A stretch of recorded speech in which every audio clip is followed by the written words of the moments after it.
Et quand vous avez 1,5 million de personnes qui sont bloquées à Rafah, sans eau, sans électricité, sans nourriture, sans possibilité de fuir, alors le risque génocidaire qui a été avéré le 26 janvier par la Cour internationale de justice se précise de plus en plus et nous sommes peut-être face au premier génocide du XXIe siècle. Mathilde Panot atomise un journaliste d'LCI sur les multiples mensonges du lobby pro-israélien en France. La députée LFI Mathilde Panot était invitée sur le plateau d'LCI afin de débattre sur les multiples polémiques visant la France insoumise.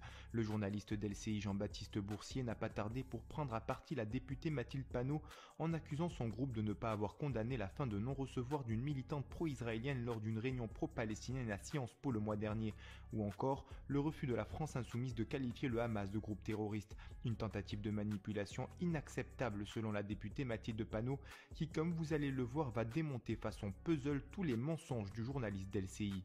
Vous parlez du droit à la contradiction, enfin il est fondamental, mais par exemple, dans certains amphithéâtres, c'était le cas à Paris, des élèves juifs, des étudiants juifs sont vus interdire l'entrée Monsieur Boursier, c'est faux. Mais vous le non, savez. c'est pas faux, c'est documenté. C'est faux. Le Premier ministre s'est rendu sur place sur quelque chose qui, depuis, a été révélé comme étant faux, puisque l'étudiante elle-même a admis qu'il y avait des personnes de l'Union et des étudiants juifs pour la paix qui étaient dans cet amphithéâtre. Donc, c'est faux, en fait. Non, j'ai pas dit qu'aucun ne pouvait y entrer. Ah oui, non, mais j'ai dit que certains s'étaient vus refuser l'accès. Non, une a pu rentrer et ensuite on lui a demandé de partir parce qu'elle photographiait les personnes qui étaient dans cet amphithéâtre et qu'elle mettait leurs photos sur les réseaux sociaux sans leur accord. Point. C'est le logo de l'organisation qui organisait cette conférence.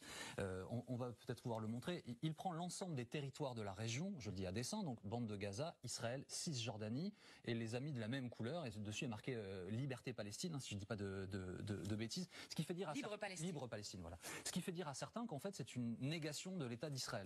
Mais est-ce que vous pouvez me trouver le logo de l'Union des étudiants juifs de France, qui a exactement le même logo, c'est-à-dire le logo de la région, et pourtant je ne crois pas, Monsieur Boursier, que vous allez dire que l'Union des étudiants juifs de France souhaite supprimer Israël. Nous sommes d'accord. Moi, j'ai pas dit non plus que cette association souhaitait supprimer Israël. Enfin, j'ai dit que non, certains... mais certains politiques disent que oui. Enfin, cette polémique est ridicule. Certains, pourquoi prenez-vous ce sourire? Ah non, je vous en prie, certains de vos opposants disent, mais pourquoi est-ce que la France insoumise a toujours refusé d'utiliser le terme terroriste? Et vous dites à chaque fois, non mais ce sont des crimes de guerre. Mais crimes de guerre, ça ne s'applique pas à des organisations terroristes. Et il y a une forme de légitimation, vous disent certains de vos opposants politiques, aux actions terroristes menées par le Hamas. L'Organisation des Nations Unies, croyez-vous que l'Organisation des Nations Unies légitime l'action du Hamas? Pardon, l'objet de cette question, je ne comprends pas. Eh bien parce que les Nations Unies, par exemple, n'utilisent pas le terme d'organisation terroriste pour le Hamas.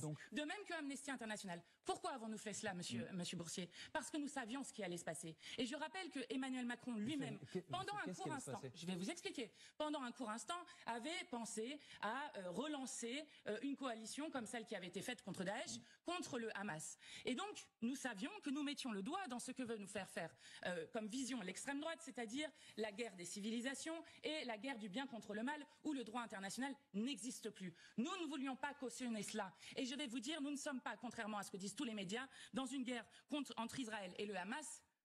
Nous sommes dans un risque génocidaire qui est avéré par la Cour internationale de justice contre le peuple palestinien. Pardonnez-moi, déjà, ça veut dire que vous niez qu'il y ait une guerre entre Israël et le Hamas?